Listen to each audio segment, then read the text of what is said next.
ঈদ উল ফিতর আমাদের মুসলিম ভাই-বোনদের জন্য খুবই আনন্দের দিন। একটি মাস রোজা রাখার পর ঈদ উল ফিতর আসে। আর এই ঈদ উল ফিতরকে কেন্দ্র করে বিভিন্ন ধরনের পোস্টার, ব্যানার ইত্যাদি ইত্যাদি ডিজাইন করে থাকে। তো আমি দেখিয়ে দিব কিভাবে আপনি ঈদ উল ফিতরের পোস্টার ডিজাইন করবেন খুব সহজে। আপনি আমার স্ক্রিনে ঈদ উল ফিতরের পোস্টার দেখতে পাচ্ছেন। এই পোস্টারগুলো খুব সহজে আপনি এডিট করতে পারবেন।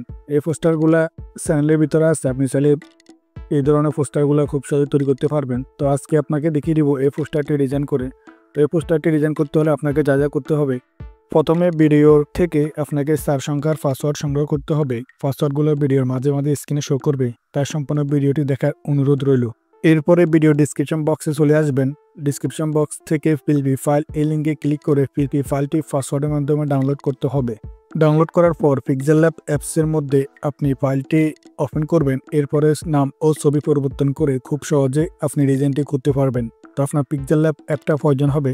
পিক্সেল ল্যাব অ্যাপটা না থাকলে প্লে স্টোর থেকে ইনস্টল করে নেবেন। আর প্লে স্টোর থেকে ইনস্টল করে নেওয়ার পর যদি কাজ না করে, তাহলে আপনি গুগল ক্রোম ব্রাউজার থেকে পিক্সেল ল্যাব অ্যাপসটা ডাউনলোড করে নেবেন। এরপরে অ্যাপসের মধ্যে চলে আসবেন। অ্যাপসের ভিতরে আসার পর 3 ডট অপশানে ক্লিক করে দিবেন। 3 ডট অপশানে ক্লিক করে দেওয়ার পর ওপেন পিএলপি ফাইল, এই অপশানে ক্লিক করে দিতে হবে। এই অপশানে ক্লিক করে দেওয়ার পর দেখতে পাচ্ছেন এখানে পিএলপি লেখা দেখা যাচ্ছে। তো আপনাকে পিএলপি লেখা অপশানে ক্লিক করে দিতে হবে। এরপরে নিচে চলে আসবেন। নিচে আসার পর আপনি যে ফাইলটি ডাউনলোড করছেন সেই ফাইলটি এখানে শো করবে। তো আমার এখানে দেখা যাচ্ছে ঈদের শুভেচ্ছা পোস্টার 5, এখানে ক্লিক করে দিবেন। এরপরে ওপেন অ্যান্ড অ্যাড এই অপশানে ক্লিক করে দিবেন। ক্লিক করে দেওয়ার পর ব্যাকে ক্লিক করে দিবেন। ক্লিক করে দেওয়ার সাথে সাথে দেখতে পাচ্ছেন এখানে পোস্টার ডিজাইনটা চলে এসেছে বা পিএলপি ফাইলটা ওপেন হয়ে গেছে। তো এখন আপনি ছবি এবং নাম পদবি চেঞ্জ করে পোস্টারটা ডিজাইন করতে পারবেন। তো প্রথমত ফটোটা চেঞ্জ করবে, ওই জন্য ফটোর উপরে ক্লিক করে উপরে ডিলিট অপশানে ক্লিক করে এখানে ওকেতে ক্লিক করে দিবেন। ফটোটা ডিলিট হয়ে যাবে। তো এখন নতুন ফটো অ্যাড করার জন্য আবার প্লাস আইকনে ক্লিক করে দিবেন। এরপরে ফরম গ্যালারি এই অপশানে ক্লিক করে গ্যালারি থেকে ব্যাকগ্রাউন্ড রিমুভ করে একটা ফটো নিয়ে নেবেন। তো কীভাবে ব্যাকগ্রাউন্ড রিমুভ করবেন, ভিডিও ডিসক্রিপশন বক্সে একটা ভিডিও দিব, ভিডিওটি দেখে ব্যাকগ্রাউন্ডটা রিমুভ করতে পারবেন। এরপরে এখানে ক্লিক করে ফটোটা অ্যাড করে নেবেন। তো দেখতে পাচ্ছেন আমি এখানে ক্লিক করে দিয়েছি। এরপরে ফটোটা চলে এসেছে। তো ফটোটা আপনি আপনার সাইজ মতো করে জুমিং করে সুন্দর মতো বসিয়ে দিবেন। বসিয়ে দেওয়ার পর দেখতে পাচ্ছেন ফটোটা আমার ব্যাকগ্রাউন্ড, আমার নামের যে ব্যাকগ্রাউন্ড আছে ব্যাকগ্রাউন্ডটা উপরে দেখা যাচ্ছে। এর জন্য ফটোটার উপরে টাচ করে দিবেন।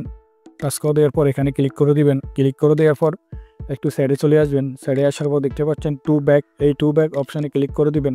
ক্লিক করে দেওয়ার সাথে সাথে দেখতে পাচ্ছেন ফটোটা ব্যাকে চলে গেছে। তো আপনি এখানে পিএনজি ফাইলটা এবং ফটোটা নার্সিং করে সুন্দর মতো বসিয়ে নেবেন। তো এরপরে এখান থেকে নাম এবং পদবিটা চেঞ্জ করবেন। নামটা চেঞ্জ করার জন্য নামটার উপর ডাবল ট্যাপ করে দিবেন। এরপর এখানে আপনি আপনার নামটা বসিয়ে দিবেন। তো আমি একটা নাম বসিয়ে দিচ্ছি। বসিয়ে দেওয়ার পর ওকেতে ক্লিক করে দিবেন। এরপরে কন্টেন্ট ক্রিয়েটর এখানে ক্লিক করে আপনি আপনার ঠিকানাটা বা পদবিটা লিখে দিবেন। ধরুন আমি ইউটিউবার লিখে দিচ্ছি। এরপরে ওকেতে ক্লিক করে অ্যাড করে নেবেন। তো আপনি এভাবে আপনার ফটো, নাম এবং পদবিটা বসিয়ে দিবেন। বসিয়ে দেওয়ার পর উপরে সেভ অপশান আছে, এখানে ক্লিক করে দিবেন। ক্লিক করে দেওয়ার পর সেভ অ্যাজ ইমেজ এই অপশানে ক্লিক করে এখানে চলে আসবেন। এরপরে সেভ টু গ্যালারি এখানে ক্লিক করে দিবেন। এখানে ক্লিক করে দেওয়ার সাথে সাথেই আপনার ফটোটা গ্যালারিতে সেভ হয়ে যাবে। এখন গ্যালারিতে চলে আসবো। গ্যালারিতে আসার পর দেখতে পাচ্ছেন ফটোটা গ্যালারিতে সেভ হয়ে গেছে।